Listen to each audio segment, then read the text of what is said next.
Alright, well, it was 5 p.m. yesterday when I finished this up, and it is 8 a.m. now, so what's that, 27 hours? Or no, excuse me, not 27 hours, 13, 12, 13, 14, 15 hours?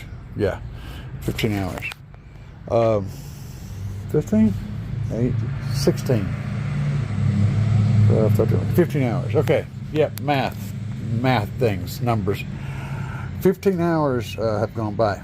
And I came out here last night and made sure I had this pulled up, this part here. I kind of went around and pulled it up as it was starting to tack. I didn't want it, because this was all kind of got wet with resin. I didn't want it to stick down over here. But I did that all on both pieces. Thing is,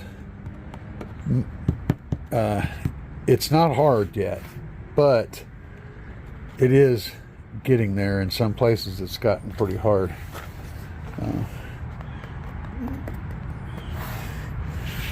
And by sometime this afternoon, and it was very wet last night, raining and all that stuff, so I don't think that has anything to do with how it hardens. But last night it was very, very wet and cool out here. But today it's going to be dry and it will be warm later. So this is still, if you can see that, but it still moves a little bit. But you can tell it ain't far from it. By this afternoon, we should be pretty hard. Good times. I got a little test fit. Yeah. Passes the thump test. That'll be pretty cool, huh? They're not ready yet, but I just couldn't resist. You know, I'm still a kid after all.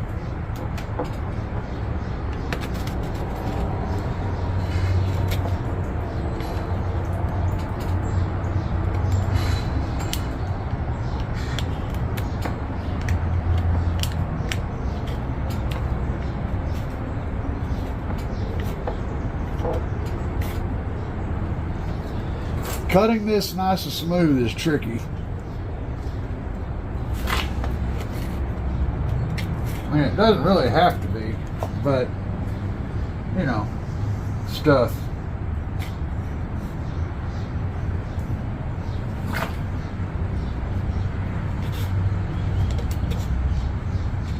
It's rather difficult. The funny part is, or the part I think is funny, is the part with resin on it actually cuts a little cleaner. So if you're following this as a build guide, you may want to run your resin out past the ring a bit to get a little bit, because if you're going to cut it while it's still in its malleable state, like 24 hours later or less, having some resin in that makes it easier to cut the fleece. If you're going to wait till it sets completely up, then you probably want to leave it soft so you can actually get at it. But if you choose to do this, see, I'm kind of in the middle here. You're going to be doing a lot of very careful trimming and trying not to cut your finger off. Again, this doesn't have to be done. It's not going to affect the speaker's fitment or anything like that. But, you know, stuff and things.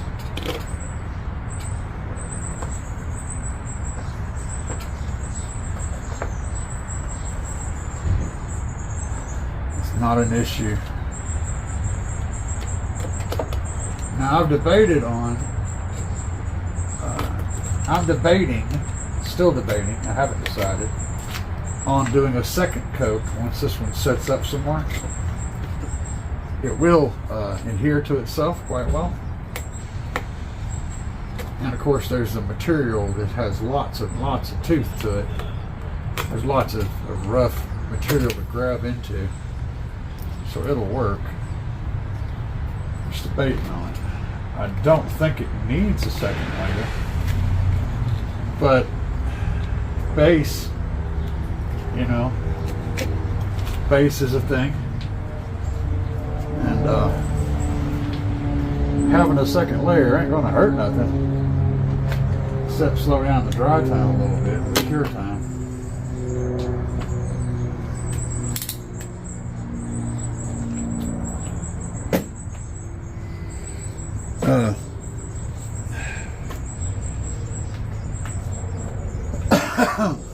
But I got another part of this project I wanted to work on, and visually I need to be able to see in here to kind of think about it and work on it, so I went ahead and trimmed that off.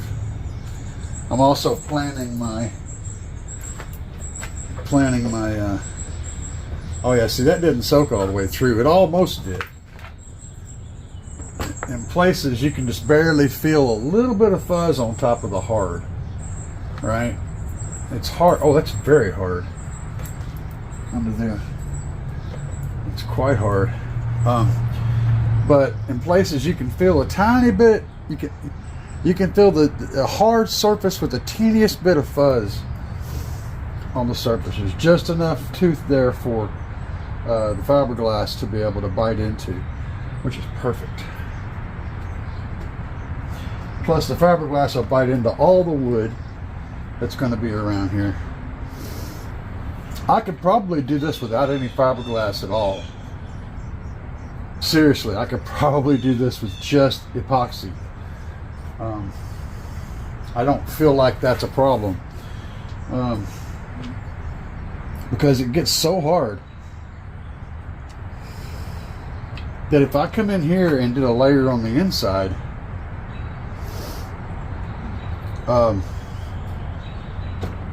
I don't even think it would need to be reinforced with anything. You just come in after you do the outside, do a second layer on the outside, maybe, and then do a layer or two on the inside. If you have plenty of time to work with, this epoxy is perfect for this kind of a project, especially if you're doing something like this in the wintertime and you've got to get it kind of indoors, like in a garage or somewhere, and the temperature is still quite low. I don't know what the restrictions on temperature are, but I bet you they're not as severe as the ones on fiberglass. I don't know that, though. You'd have to check into that. Depends on your epoxy as well. You might even be able to get away with doing this inside of a living space, like in a large house, if you have some ventilation, maybe to keep the fumes from building up. I don't know how many fumes build up. Like I said, I have no sense of smell. There may not be anything, and yes, carbon monoxide is odorless. I get all that. This doesn't release carbon monoxide. I don't know that it would be dangerous. I don't know that it would not be dangerous. But I do know that I don't smell it. I'd have to ask my wife, I guess, because she still has a nose. I don't know. You need to research into that. Find out for yourself whether it's safe or not. But yeah, it's pretty cool stuff, man. I think there's a potential for a whole lot of uses. The only real, the positives are, one, I think you could work this in an environment where it's not necessarily ventilated the greatest, at least odor-wise, okay? Two, it has a ridiculously long working time, so you can work on it as long as you need to get it to where you want it before you walk away from it. It's not going to turn instantly, within 10 minutes it's not going to be rock hard. And so you can really work on it. Three, you can layer this up, and it actually has strength in the epoxy itself, not just in the material. Whereas in fiberglass resin, it's pretty brittle and weak by itself, without something to attach to. you know, it's not going to have a lot of strength. This stuff, you could literally pour it in here and create the shape and have a thing made purely out of epoxy. The downsides are very long set time to let it cure. It takes a long time to cure, and it won't dissolve the styrene that is the bonding agent they use to hold chop mat together. It won't dissolve that because there's no styrene in the epoxy to attack it and liquefy it, right? So in other words, it doesn't work well with chop mat. You could use it with different materials though. I think the woven glass mat would work fine with epoxy because it's just a woven material. It doesn't have any of those styrene polymers. And you could use it with chop mat. It just wouldn't work very well because it wouldn't dissolve those bonds and make the chop mat get all flat and lay down nice and pretty. It would still be kind of, you know, yeah. So it's going to have limited strength in those areas. But I think soaking a material like a fiberglass cloth would be totally fine because the stuff gets hard as a rock and it would soak into it no problem. So let's move on to the next thing on the agenda right now. I got the speaker in here as a test fit and a concept. I wanted to see it, okay? I wanted to see what it looked like. And it looks fantastic. So these are my grills that I plan on using.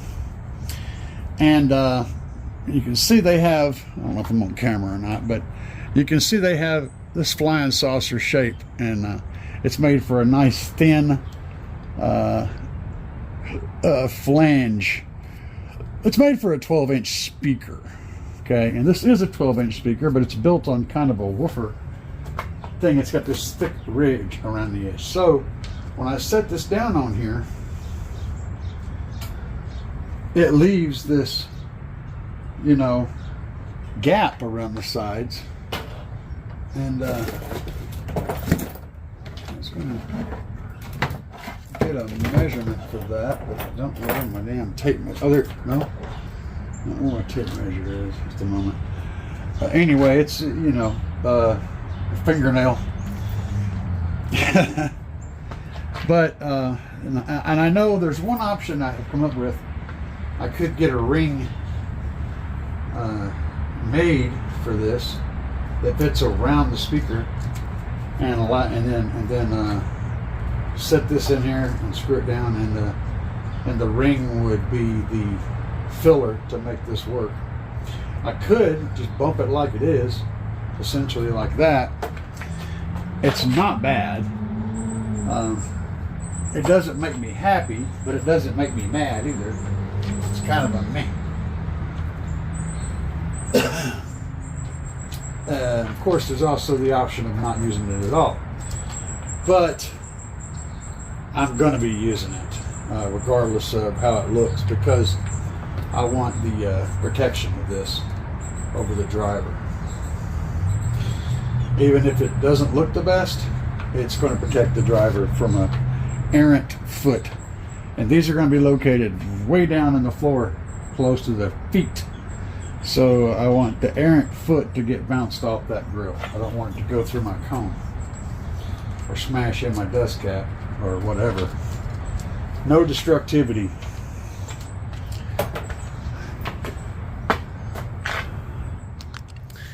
By the way, what I did yesterday I put the coat on these things.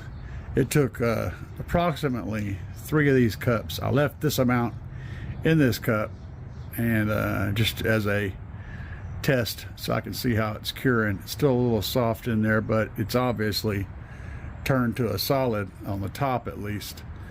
So there is a thermal aspect, meaning that contact with the air definitely, because up here it's sticky, but it's also quite stiff. But down in the bottom underneath that, it's still much more squishy. So it's going to cure from the top down. And I know I told you guys in the first video But this is the kit that I ordered. OS Bang Epoxy Resin. I'll put a link to this stuff down in the description of the video, so you guys can just click on the link and order it. And it tells you it's a 1-to-1 kit. It gives you pigment, it gives you the spreaders, it gives you gloves, it gives you the cups. It's actually a pretty complete little kit for someone who is interested in starting with this stuff. And you can pause the video to read these. I'm throwing them up here for you. And it says that faster curing in hot summer, pour mixture in the mold as soon as possible. Slower curing in cold winter. Yep. So yeah, the temperature does affect it. We already kind of figured that out. So after a whole lot of looking, thinking, and also trimming stuff, I got some of it trimmed. I'll show you guys. I got it kind of trimmed. It needs some more trimming, but this part down here isn't totally set up yet, so I'm hesitant to put a lot of stress on it. But after a whole lot of trimming, there's a lot of little fuzzy spots, like around these speakers. There's still fuzzy, you know, and there's some fuzzy around the edges, and there's some other little stuff here and there that I did not cover good. So I'm probably going to be doing a second coat on the outside with the epoxy. There's also the top portion up here that was extremely difficult to try to attach the fleece to. Fleece does not, staplers. So let me, oh God. Let me get a stapler here so I can show you guys. Always consider how you're going to get staples on things. You can see right here, I can't get staples. I can get staples this way, but then they're out there. So I had to sneak in here and tack a couple and pull it in place, then epoxy it and cut it out. Now I'm going to have to fasten it down some other sort of way. It's very tricky. Consider where you're going to staple at whenever you're laying out your design. Consider whether or not you can get a stapler to the place where you need to staple. Okay, that's a thing. I mean, a big thing. So I had to struggle with that, which means I have to do some more work in here, and some of this will be visible to a degree, but I have a plan for this. This area here, I have a plan for this. Don't worry about that. This area up here, see, that's still a little soft right there. Didn't get much coverage there. That's another thing. There's little spots like that, like this fuzz right here. I need to trim this out some more and then lay in another coat of epoxy to build up a nice hard crisp edge everywhere. And I think I'm on the right track. But there's always things. Not only am I learning, because nobody's ever done this right here to Tahoe doors before. No one. This is a literally a one of a kind in the entire world. First 2.5-inch tweeter, 10-inch in 2010 Chevy Tahoe doors. It's never been done. Now, the point I'm making is, since it's never been done, there's no instruction on how to do it, which means I have to figure it out, and I have to figure it out as I'm doing it. So I don't get to figure it out on one and then work and get better on the next one and better on the next one. This is the one. I have to figure it out and end up with a result that works in the end. So, you know, we dove into this knowing that this may be the case. However, I got to tell you, I am extremely pleased with how we're going. All the little problems are very manageable. And that's a big load off my shoulders. Let's sneak around here and have a look at some of the more complicated areas. Now you'll see on this one, I had some wrinkles here, but this right here filled in nice and smooth. And I can get in here and trim this down with the beaver and make it look good once it's totally hard. So I'm very pleased with how that turned out. That was a tricky bit. No stapler action. Very, very difficult to get any kind of staples in here. I did, but it was difficult. Notice that this curve is nice and clean. Stays off the flat area.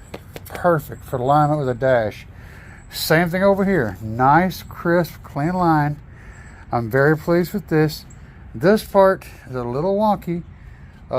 It does fill in, but it's kind of wrinkly right there. So, but overall, it's not bad. And I think these problems are very, very fixable. Same thing over here with this part down in here. It was a big pain in the butt. Again, I have a solution for this, so it's not an issue. This line here will be clean. Yeah, so it's coming along. And I've been just slowly trimming away with my knife and getting in here tight and getting it down to this point. But I think doing another layer of epoxy so that I can get these edges cleaned hard. Same thing here. Get some epoxy up in this area here with the door standing up to give this a nice flat hard surface. I may have to body work this actually with some Bondo. I don't know. I do have one more option too. I can put plastic up here. I've got some ABS sheets. I could create a sheet up here that fits on top of this. I have options, but the point is, I like it. I like where it's at. I like where it's going, and I'm very pleased with it. I'm happy that I know I can fix the problems that I have, and that's the important thing. I've conquered a huge portion of what was scaring me, and I'm to a point now where I'm comfortable. I'm in my comfort zone, and I feel good that I actually went after it, went for it, and took the risk and did this. And I'm happy that I got to decide now where I don't feel like I'm so outside of my normal, comfort zone. And that's a big deal. All right, still not set up. I got it hung, and just hung. It isn't snapped down. So the clips are still pushing out on the door. It's still fitting further in than it's going to. But I did a test. Sanity check. All's well. Door closes just exactly as it should. I'm going to check the passenger too. Alright, we got it hung on the passenger side. Again, well, this one it actually kind of fits up because the clips are not down there though, just down here. But no problems. Perfection. Absolute perfection. Love it. Having the door sitting on here, I can see that this area right here is right up against this cord.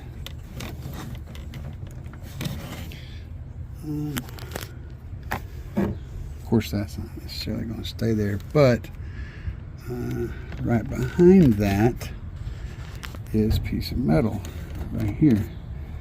I think I could go through the tweeter hole and attach it to that piece of metal right there. This would lock the pod in place with the metal door.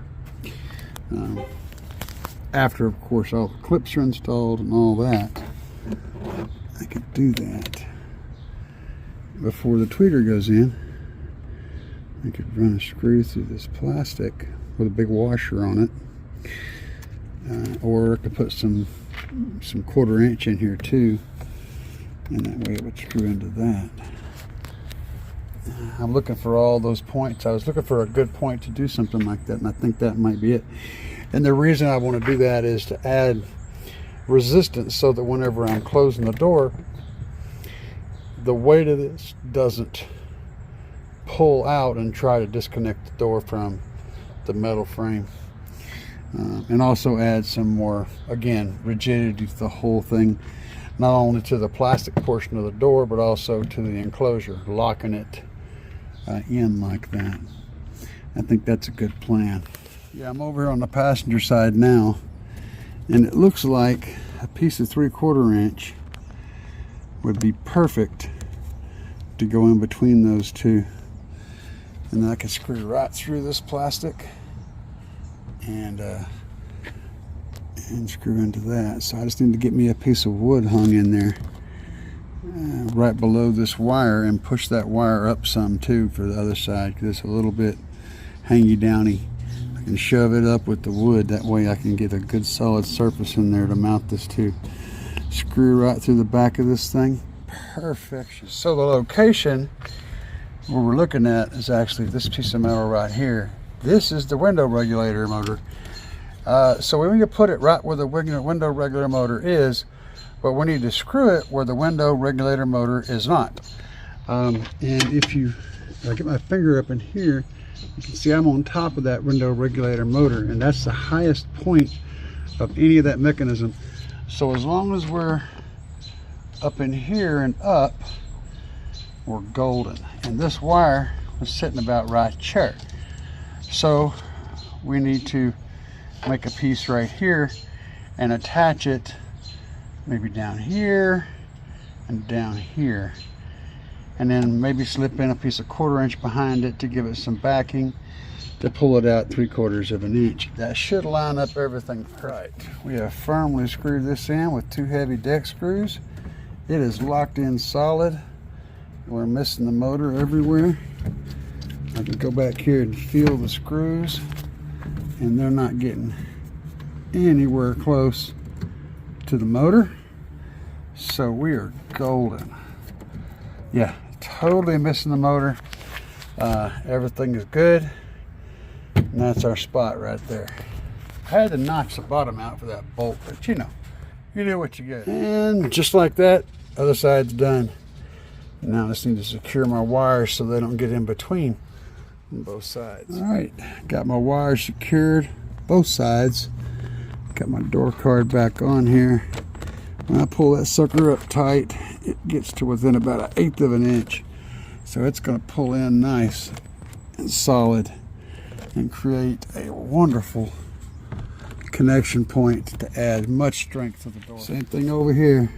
Got the wire secured.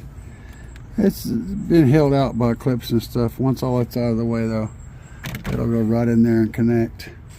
And we'll have a nice secure place to screw through that and get into that wood and lock it down. Good times. All right, we have plenty of room between that speaker and that plastic, so we can put something back there to add some thickness to that to help with the clamping force. Here we have some Amazon Basic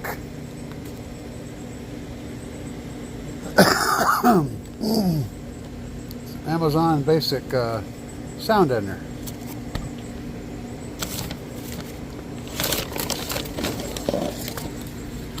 We're going to be applying. Now this door's already got some really good sound treatment in it and some panel pieces around. Doesn't really have any rattles. It's fairly solid, but I'm going to add a little more to it just because I got the doors exposed, and let's just do it. If you're looking for a video on how to do sound deadening the right way, this ain't it. This channel is not it. You need to go watch Steve Mead or Car Audio Fabrication or something, because I'm just an old basshead putting sound deadening in my doors. This thing here is either some kind of airbag or some kind of crash sensor. I don't know. What I do know is this stuff rattles when the bass is playing, and I don't like it. So I wrapped it in a sound deadener sandwich. It's kind of like a bass burrito. Good. Of course, we ain't letting that side have all the fun. We did it over here too. But of course, I also took the opportunity to put a little piece up here in this area and to add another layer. I got like 3 layers over that speaker hole just to cover that whole thing up. I don't want any action coming up behind my drivers. The main thing is this is where my woofer is at, my front mid woofer, and I don't want any water splashing up on there. So we sealed that bad boy up. Same thing on both sides.